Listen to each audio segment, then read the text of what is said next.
بسم اللہ الرحمن الرحیم. خدا کی قسم ایسے لوگ بھی اس دنیا میں آئے اور ادھر دم نکلنے لگا، موت آنے لگی، پریشانی ہونے لگی، ادھر آواز آئی لا تخافوا ولا تحزنوا وابشروا بالجنہ، غم نہ کر، خوف نہ کھا، خوش ہو جا جنت الفردوس کے لیے جس کا تجھ سے دنیا میں وعدہ کیا. مدنی کریم صلی اللہ علیہ وسلم نے، قرآن پاک نے، اللہ والوں نے جس جنت کا وعدہ دیا وہ جنت تیرا انتظار کر رہی ہے. 8 دروازے کھلے ہوئے ہیں.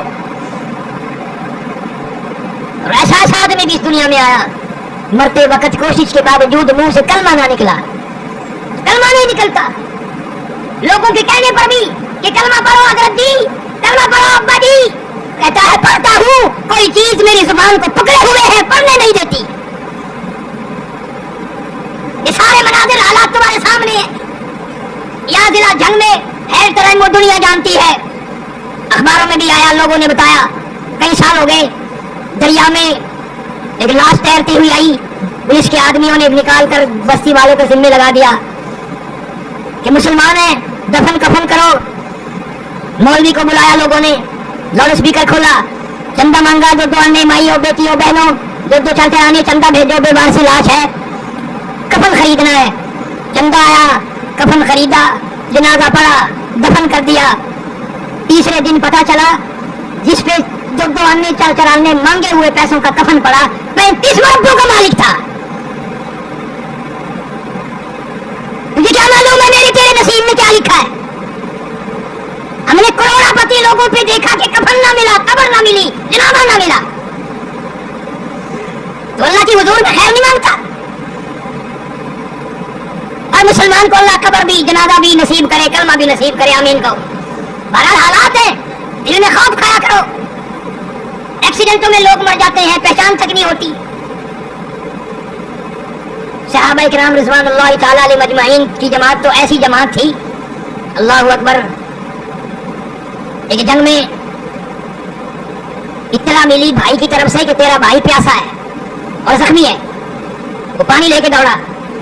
یہ ان کی بات ہے، ہماری نہیں، ہماری نہیں ہے. یہ ان کی بات ہے جو محمد کریم صلی اللہ علیہ وسلم کے شاگرد تھے، جنہوں نے امام الانبیاء کے پیچھے نمازیں پڑھی رضی اللہ تعالیٰ عنہ، جنہوں نے نبی کے ہاتھ میں ہاتھ رکھ کر کلمہ پڑھا، جنہوں نے چمڑے اتروا کر کلمہ پڑھا، جنہوں نے آگ کے انگاروں پہ لیٹ کے کلمہ پڑھا، جنہوں نے اپنے معصوم بچوں کو نیزے کی نوک پہ لٹکتا ہوا دیکھ کر کلمہ پڑھا.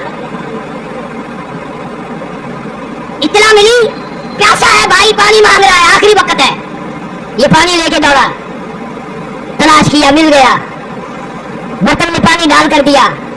برابر میں پڑے ہوئے دوسرے زخمی نے بھی آواز لگا دی، بھئی اپنا بھی آخری وقت ہے، 2 گھونٹ پانی اگر زیادہ ہو تو مجھے بھی دینا، میں بھی حلق گلا کر لوں گا. جس نے پانی منگوایا تھا، جس کے لیے پانی لایا تھا، اشارہ کر دیا کہ میرا اللہ مالک ہے، اس کے پاس چلا جا، اس کو پلا. اس نے پانی لیا اور پینے کا ارادہ کیا. تیسرے نے آواز دی بھائی 1 گھونٹ پانی ہو تو ہمیں بھی دینا. اس نے دوسرے نے بھی اشارہ کر دیا پہلے اس کو پلا. جب اس تیسرے کے پاس گیا پلانے والا تو وہ حوض کوثر پہ جا چکا تھا، وہ جنت الفردوس میں پہنچ چکا تھا.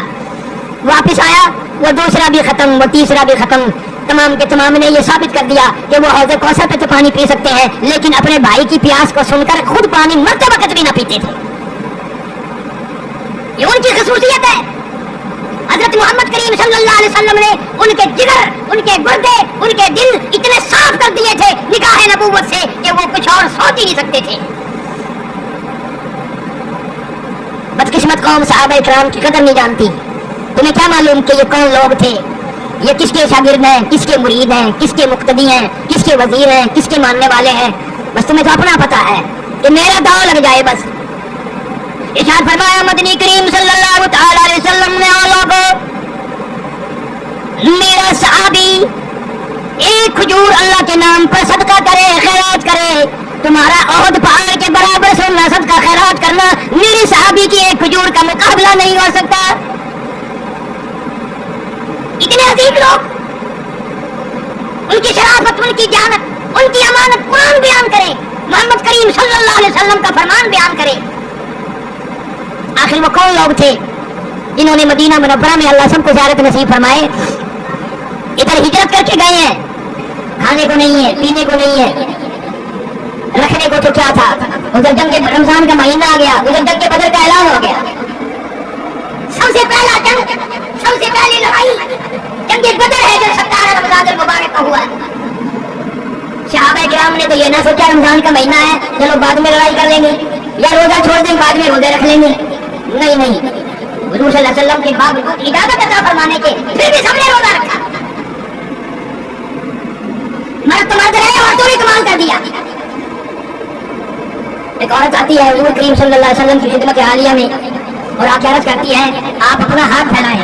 حضور صلی اللہ علیہ وسلم نے اپنا دست مبارک پھیلا دیا, اس کے اوپر اپنے سر کے کٹے ہوئے بال رکھ دیے اور لوگ عرض کرنے لگے غریب ہوں, مسکین ہوں, مفلس ہوں, نادان ہوں, بالکل غریب ہوں, کھانے کو بھی نہیں.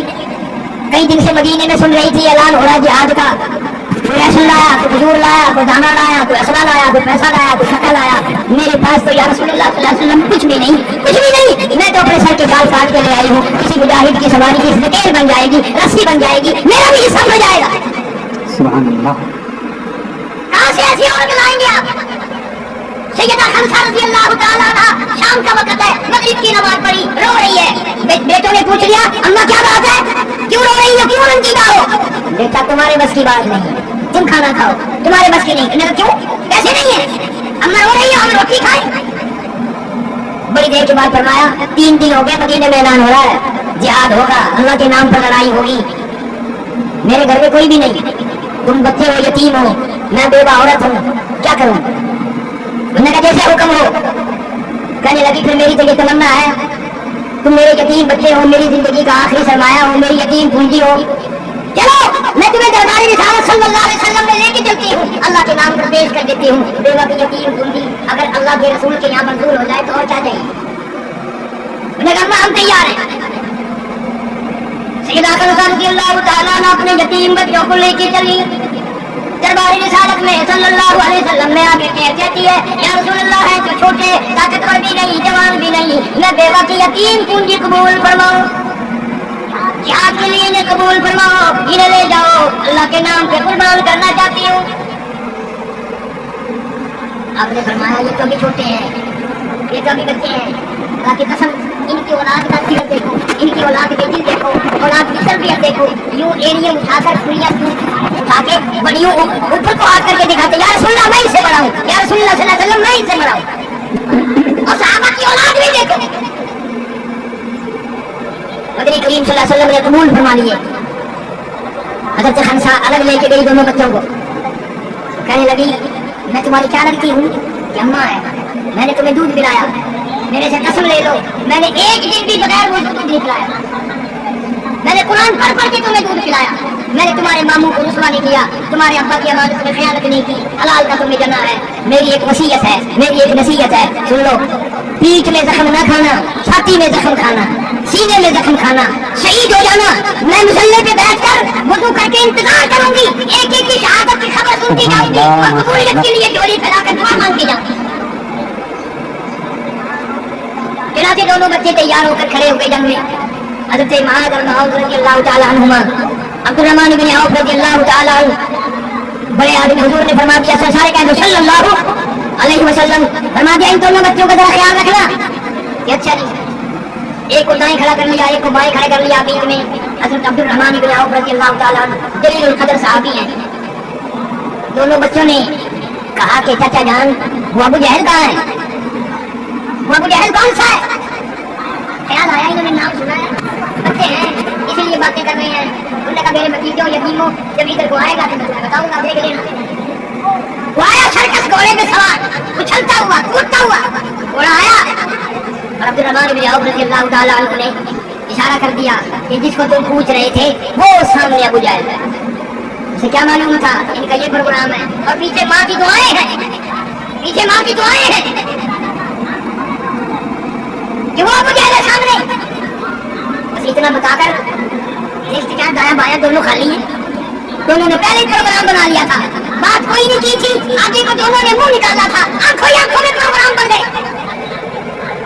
آج بدقسمت قوم آنکھوں آنکھوں میں غلط پروگرام بناتی ہے, بے عزتی کے پروگرام بناتی ہے, توہین کے پروگرام بناتی ہے، ایمان کو برابر کرنے کے پروگرام بنتے ہیں، خاندانوں کی عزت کو برباد کرنے کے پروگرام بنتے ہیں، مسلمانی کو مٹانے کے پروگرام بنتے ہیں۔ آؤ صحابہ کرام کے معصوم بچوں نے بھی کیا پروگرام بنایا۔ حفیظ کہتا کہ دونوں دوڑے اور کہنے لگے قسم کھائی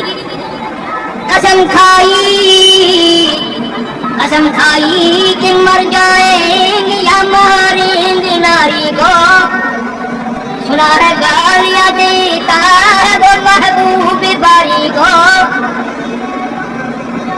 قسم کھا کے جا کے حملہ کر دیا، ان کے پاس لشکر نہیں، ہتھیار نہیں، فوج نہیں۔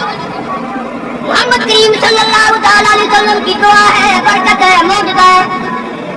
کہتا تھے ان کے پاس 2 گھوڑے، 6 دلیں، 8 شمشیریں، اور پلٹنے آئے تھے یہ لوگ دنیا بھر کی تقدیریں۔ ان بچوں سے پوچھا کیا لے کر حملہ کرو گے، کیا لے کر چڑھائی کرو گے، وہاں جا کر کے کیا کرو گے؟ کہنے لگے ہم نے کیا کرنا ہے، نہ دیکھو تلوار پر تکیا، نہ خنجر پر، نہ بھالے پر، نہ دیکھو تلوار پر تکیا، نہ خنجر پر، نہ بھالے پر، توکل ہے فقط ایک سادی سی کالی کملی والے پر۔ جناب صدیق اکبر رضی اللہ تعالیٰ عنہ فرماتے ہیں مدنی کریم صلی اللہ علیہ وسلم نے میدان بدر میں اتنی لمبی دعا مانگی، اتنے ہاتھ پھیلائے، سر سے اونچے ہاتھ ہو گئے، رحمت للعالمین صلی اللہ علیہ وسلم کی چادر بھی نیچے گر گئی، صاف اللہ کی حضور میں فریاد کر دی، میرے پاس جو پونجی تھی میں نے لا کے کھڑی کر دی، اگر آج یہ پونجی میری ختم ہو گئی تیرا نام لینے والا بھی کوئی نہیں۔ حق پرستوں کی تو نے کر دل جوئی نہ کی، تانا دیں گے مجھ مسلم کا خدا کوئی نہیں۔ بچوں نے دوڑ کر ابو جہل کو گھوڑے سے نیچے گرا دیا، اس کی دونوں ٹانگیں کاٹ دی، اس کے اوپر چڑھ بیٹھے اور دوسرے صحابی سے کہا ہمیں گردن کاٹنے کا طریقہ نہیں آتا، آؤ اس شکار ہم نے کر دیا ہے، اس کی گردن کاٹو۔ مرتا مرتا ابو جہل کافر کہنے لگا افسوس کسی بہادر کے ہاتھوں مرتا، کسی جوان کے ہاتھوں مرتا، میں ایک بیوہ کی یتیم بچوں کے ہاتھوں مر رہا۔ کیا نظریہ تھا اس عورت کا، کیا اس کی نگاہ میں اولاد تھی اور کیا اس کی نگاہ میں جنت الفردوس تھی، اور اس کی نگاہ میں محمد عربی سارے کہتے صلی اللہ علیہ وسلم کی رضامندی کی کیا نگاہ تھی اور کیا خوشی تھی، اور وہ کیا چاہتی ہوگی، کس کو اولاد بری لگتی ہے۔ اللہ سبحانہ و تعالیٰ نے مدد فرمائی وَلَقَدْ نَصَرَكُمُ اللَّهُ بِبَدْرٍ وَأَنْتُمْ أَذِلَّةٌ فَاتَّقُوا اللَّهَ لَعَلَّكُمْ تَشْكُرُونَ۔ اللہ فرماتے ہیں بدر والے دن تم تھوڑے سے تھے، مختصر تھے، ہتھیار نہ تھے، سنبھالنا تھا، بھوکے بھی تھے، ننگے بھی تھے، مجھے معلوم ہے تمہاری پیٹ میں بھوک لگی تھی، تمہارے منہ میں پیاس لگی تھی، تمہارے پاس ہتھیار بھی نہ تھے، تم تھوڑی سی تعداد میں تھے، میں نے 5000 فرشتوں کا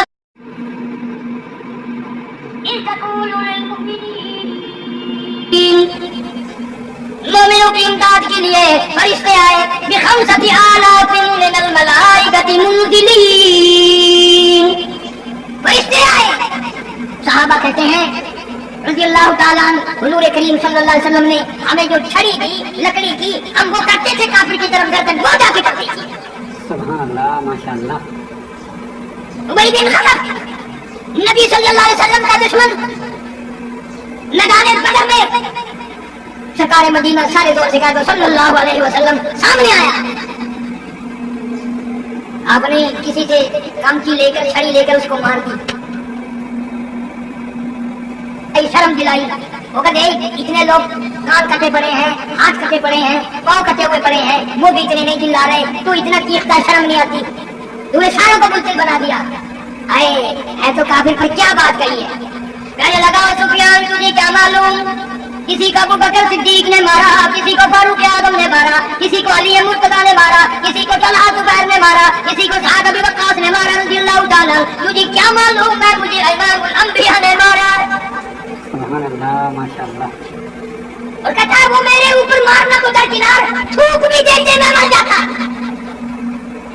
آؤ نبی کی قدر کافر کی زبان نہیں سنو، تجھے آج تک قدر نہ ہوئی، تجھے آج تک اپنے محبوب کریم صلی اللہ علیہ وسلم کا پتہ نہ چلا، کافر سے پوچھ، دشمن سے پوچھ، اس کا عقیدہ معلوم ہے، اور کہنے لگا ابو سفیان میں اتنا تکلیف میں ہوں, اتنا پریشانی میں ہوں, اگر میری تکلیف کو سارے عرب میں تقسیم کر دو, کروڑوں آدمیوں کو تقسیم کر دو, سارے مر جائیں گے. کسی کو کسی نے مارا, کسی کو کسی نے مارا, مجھے مدنی کریم صلی اللہ علیہ وسلم نے اپنے ہاتھ سے مارا اور وہ میرے اوپر تھوک دیتے میں تب بھی مر جاتا. جانوروں سے نبی کی قدر پوچھو.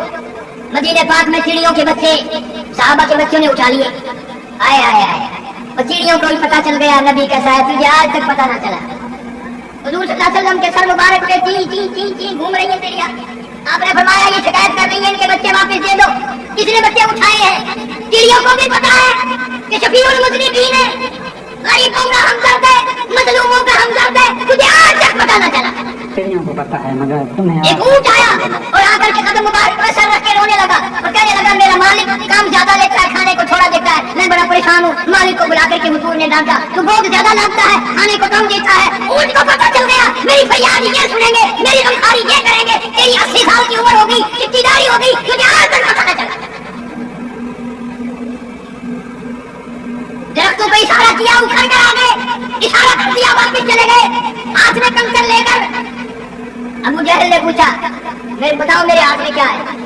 فرمایا میں بتاؤں, یہ جو کچھ تیرے ہاتھ میں ہے وہ بتائے کہ میں کون ہوں. ہائے ہائے, جو تیرے ہاتھ میں ہے وہ بتائے میں کون ہوں. حکم دیا کنکریوں پتھر کے ٹکڑوں گواہی دو میری نبوت کی اور اللہ کی توحید کی. اندر سے آواز آتی ہے اشہد ان لا الہ الا اللہ و اشہد ان محمد رسول اللہ. کنکریوں نے بھی توحید کی گواہی دی. آج کا مسلمان ہے, کلمہ بھی پڑھ رہا ہے, قبر کو سجدے بھی کر رہا ہے, کلمہ بھی پڑھ رہا ہے, بچے کو لے کر کے قبر کے چاروں طرف طواف کرا رہا ہے, اور عقیدہ یہ ہے یہ بھی زندگی دے گا. کیا تیرا کلمہ کرے گا, کیا قرآن کرے گا, اور کیا تیرا رمضان کرے گا, کہاں کام آئے گا؟ شرک کی لعنت سے بچو. میری بہنوں بیٹیوں کلے باندھ کے لے جاؤ, اللہ کے سوا کوئی کچھ نہیں کر سکتا. ساری دنیا کے ولی, ساری دنیا کے پیر فقیر اکٹھے ہو جائیں, خدا کی قسم ایک بار بھی کسی کا بھی انکار نہیں کر سکتے. صاحب اللہ جل شانہ کے اختیار ہے. یہی تو لڑائی ہوئی صحابہ کرام سے مشرکین مکہ کی, اسی پر تو جھگڑا ہوا. اور بات کیا تھی؟ رمضان المبارک کا بابرکت مہینہ, ایسا کلمہ پڑھ جو ساری زندگی میں شرک کے قریب سے لگنے لگے. ایسے اللہ سے دعا مانگ اپنے خاتمے کی, اپنے ایمان کی, جو زندگی گزر جائے آخری وقت تک شیطان شرک والا تیرے قریب نہ آئے. واقعات ہے صحابیات کے بے شمار, ایک دو نہیں. اللہ اکبر, اللہ اکبر. کیا شان ہے ان لوگوں کی جنہوں نے حضور صلی اللہ علیہ وسلم کے ہاتھ پہ رکھ کر ہاتھ کلمہ پڑھا. وہ کتنی مبارک آنکھیں ہوں گی جنہوں نے اپنی آنکھوں سے ہزاروں مرتبہ دیدار کیا صلی اللہ علیہ وسلم. بابرکت مہینہ, عزت والا مہینہ, محترم مہینہ. جنگ بدر بھی اسی میں ہوا. اما عائشہ صدیقہ رضی اللہ تعالیٰ عنہا کی وفات بھی اسی رمضان المبارک کی 17 تاریخ کو ہوئی. کون اما عائشہ صدیقہ؟ 2270 حدیث ہے جس سے روایت ہے, جس کے بارے میں حضور صلی اللہ علیہ وسلم نے فرمایا اگر عائشہ نہ ہوتی دین ناقص رہ جاتا. جس کی جھولی میں خدا کا قرآن آیا, جس کے اجرے کو اللہ سبحانہ و تعالیٰ نے ہمیشہ کے لیے گنبد خضرا بنا دیا. اتنا بڑا شان ہے اما عائشہ صدیقہ رضی اللہ تعالیٰ عنہا کا. آج بھی اگر کوئی قرآن کو یقین کرے, عقیدہ کرے, تو آج بھی اللہ سبحانہ و تعالیٰ کس میں معجزے دکھا سکتے ہیں. سن 80 میں جب میں ہندوستان گیا, پٹیالے شہر کی کچہری میں پاسپورٹ لکھوانے کے لیے بیٹھے تھے کہ اچانک کچہری میں بھگدڑ سی مچی. ادھر سے ادھر وکیل بھاگ رہے ہیں, جج بھاگ رہے ہیں. ہم پاکستانی تھے, ذرا ڈر لگا بھی ایسا کیوں ہوا, کیا بات ہے. ان سے جب پوچھا تو انہوں نے بتایا کہ ایک واقعہ ہوا ہے, ایک قصہ ہوا. بھی کیا ہوا؟ ایک سکھ کی لڑکی فوت ہوئی ہے. انہوں نے اپنے مذہب کے مطابق, رواج کے مطابق اس کو دفن کر کے وہ ہندوؤں کی طرح جلاتے ہیں, ساڑتے ہیں. لکڑیاں منگائی, ان لکڑیوں میں اس کو چن دیا, گھی کا پپا ڈالا, آگ لگائی, ساری لکڑیاں جل کر خاک ہو گئی, پر اس لڑکی کا بال بھی نہ جلا. اس لڑکی کا بال بھی نہ جلا. تمام لکڑیاں جل کر خاکستر ہو گئی, ختم ہو گئی, اس کا ایک بال بھی نہ جلا. انہوں نے پھر دوبارہ انتظام کیا, زیادہ لکڑیاں منگائی, پھر زیادہ گھی چھڑکا, تیل چھڑکا, پھر آگ لگائی, پھر بھی ساری لکڑیاں ختم ہو گئی, جل گئی, سوا بن گئی, اور اس کا ایک بال بھی نہ جلا. اب ہندو بڑے سیانے ہوتے ہیں, انہوں نے کہا جس کمرے میں یہ رہتی تھی اس کی تلاشی کرو. وہاں غربت ہے, اب بھی ہندوستان میں کوٹھے کٹتے ہیں, پکے اتنے مکان نہیں ہیں. اس کے کوٹھے کی تلاشی کی گئی, کچھ نہ ملا. پھر ایک شانہ پنڈت کہنے لگا کوئی دیوار میں تازہ جالا آلہ کوئی تاک وغیرہ لپا ہوا ہو وہ دیکھو. جب یہ چیز تلاش کی گئی تو ان کو ایک مل گیا ایسا ٹھکانا. جب انہوں نے کھول کے دیکھا تو اندر جالے میں تاک میں اندر اس کے اندر اللہ کا قرآن شریف رکھا ہوا ہے. اللہ کا قرآن شریف رکھا ہوا ہے. بیمار ہوئی, یقین ہوا کہ موت آئے گی, سونا نہ چھپایا, چاندی کا انتظام نہ کیا, اولاد کا انتظام نہ کیا, چھپ کر مسلمان ہوئی تھی, ڈرتی تھی ماریں گے, گھر والے مجھے ختم کر دیں گے. آخری وقت میں عبادت کے لیے اندر قرآن کریم کو رکھ کر باہر سے لیک کیا. کسی کافر کا پلیت ہاتھ اللہ کے پاک قرآن کو نہ لگنے پائے. ادب کیا, اکرام کیا, عزت کی. انہوں نے قرآن کھول کر جب دیکھا, مجبوراً بلا کر 2 دفعہ تو تجربہ کر چکے تھے, مسلمانوں کو بلا کر کہنے لگے یہ کلمے والی ہے, یہ قرآن والی ہے, یہ ایمان والی ہے, ہماری نہیں ہے, تم لے جاؤ, اس کا دفن کفن تم خود کرو. وہاں لوگوں نے جنازہ پڑھا اور پھر قبر بنائی, اس کو قبر میں دفن کیا. بتانا یہ چاہتا تھا, خصوصاً عورتوں کو یہ بتانا چاہتا تھا کہ یہ بات صحیح نہیں کہ ہم یہ سوچ رہے کہ یہ برکتیں تو صحابہ کرام کے دور میں تھی, یہ برکتیں تو صحابہ کرام کے دور میں تھی, اب نہیں ہے. آج بھی قرآن میں وہی برکت ہے, وہی نورانیت ہے, وہی رحمت ہے, وہی اللہ کی کریمی ہے. آج بھی قرآن پہ یقین کر کے دیکھ, قرآن پہ اعتماد کر کے دیکھ, قرآن کی برکتوں کو دل میں جگہ بنا کے دیکھ. آج بھی قرآن تجھے وہی جواب دے گا جو صحابہ کرام کو اس نے دیا تھا. قرآن سے وہی جواب دے گا جس نے کلمہ قرآن کی برکت سے ہزاروں آدمیوں نے دیکھا لکڑیاں جل گئی, اجمال نہ جلا. اس قرآن کی برکت سے اس آگ سے اللہ نے بچایا, وہ جہنم کی آگ سے بھی بچائے گا. اسی لیے فرمایا ہر رمضان والقرآن یشفعان الی یوم المیزان, او کما قال النبی صلی اللہ علیہ وسلم. حضور کریم صلی اللہ علیہ وسلم نے فرمایا قرآن بھی رمضان بھی تمہارے لیے سفارشی ہے الی یوم المیزان, قیامت کے دن تک. جتنا چاہو سفارشی بناؤ, رمضان کا ادب کرو, رمضان کے روزے رکھو, اللہ سے خیر مانگو, اتنی مانگو, رات کو بھی دن کو بھی عبادت کرو, نفل پڑھو, صدقہ کرو, خیرات کرو. اللہ سبحانہ و تعالیٰ تیری نیت کو دیکھ کر اور قبولیت فرما کر اپنی قریبی سے نجات فرما دے. درود شریف کی کثرت کیا کرو. دلائل الخیرات میں لکھا ہے, ابو عبداللہ سلیمان جزولی رحمۃ اللہ علیہ لکھتے ہیں کہ میں سفر میں تھا, گرمی تھی, دوڑ رہا تھا, بھاگ رہا تھا, عصر کی نماز کا وقت تنگ ہوتا جا رہا تھا, پانی نہ تھا, کنواں نہ تھا, میں کوشش کر رہا تھا, دوڑ رہا تھا. کوئی بستی آئے, وضو کروں, نماز ادا کروں, دوڑتے دوڑتے وقت بھی قریب تھا, ایک بستی آ گئی, کنواں بھی آ گیا. میں کنویں کو دیکھ کر بڑا خوش ہوا, لیکن ڈول رسی نہیں. کنواں تو مل گیا, رسی ڈول نہیں, تو میں پریشان تھا کیا بنے. تو کہتے ہیں کہ قریب نہیں, چھوٹے چھوٹے بچے کھیل رہے تھے, ایک لڑکی دوڑ کر آئی اور آ کے کہنے لگی بڑے میاں کیسے پریشان کھڑے ہو. میں نے کہا بیٹی پیاس بھی لگی ہے, پیوں گا بھی, نماز کا وقت جا رہا ہے, وضو کروں گا, ڈول رسی نہیں ہے, کنواں تو آ گیا, ڈول نہیں ہے, رسی نہیں ہے, پانی کیسے نکالوں. میں نے کہا اچھا ڈول رسی کے بغیر پانی نہیں ملتا. میں نے کہا کیسے ملے گا. وہ چھوٹی سی بچی نے یوں کنویں کے اندر منہ کر کے تھوک دیا اور پانی ابل کر اوپر آ گیا, پانی ابل کر اوپر آ گیا. اللہ والا کہتا ہے میں نے وضو کیا, نماز پڑھی, پیا بھی, اور نماز پڑھ کے وہ بچی اپنے جا کر بچوں میں پھر کھیلنے لگ گئی. تو میں نے اس بچی کو پہچان لیا اور ان بچوں میں جا کر کے پکڑا اسے, اور میں نے کہا بیٹی تو ایسا کیا کام کرتی ہے کہ اللہ سبحانہ و تعالیٰ کے یہاں تیری اتنی مقبولیت ابھی سے ہو گئی, تیرا عمل اتنا قبول ہے کہ اللہ کے یہاں اتنی جو پسندیدہ ہے کہ کنویں میں تھوک دے تو پانی اوپر آ جائے, اتنی اللہ کے یہاں قبول ہے, کیا عمل کرتی ہے. توجہ کرنا. کہنے لگی بڑے میاں میری عمر کیا ہے, میں کس عمل جو کی ہوں, میں کس کام کے قابل ہوں. ہاں اتنی بات ہے, میری ماں رات کو جب تک میں 1000 درود شریف پورا نہ کر لوں مجھے سونے نہیں دیتی ہے. 1000 درود شریف پورا کراتی ہے میری اماں, پھر مجھے سونے دیتی ہے. اور جن کے بچے 1000 درود شریف پڑھ کر کے سوئے, ان کے بڑے کتنا پڑھتے ہوں گے. آج میری تیری بدقسمتی یا قوم کی, عورتوں کی, مردوں کی وی سی آر دیکھتے دیکھتے, ٹیلی ویژن دیکھتے دیکھتے بکواس کرتے کرتے سو جاتے ہیں. نہ درود پاک ہے, نہ قرآن کریم ہے, نہ اللہ رسول کا نام ہے. ان گھروں میں برکت کیسے آئے, ان گھروں میں رحمت کیسے آئے. انہی گھروں سے میرے تیرے جنازے نکلے, انہی گھروں سے ہمارا آخری وقت آنا ہے. صحابہ کرام رضوان اللہ تعالیٰ علیہ مجمعین کے معصوم بچے بھی اتنے نیک تھے, وہ بولنا بھی قرآن مجید سے سیکھتے تھے. حضرت عامر بن فہیرہ رضی اللہ تعالیٰ جلیل القدر صحابی ہے کہ کیسا اچھا قرآن پڑھتا ہوگا جس کو حضور کریم صلی اللہ علیہ وسلم بلا کر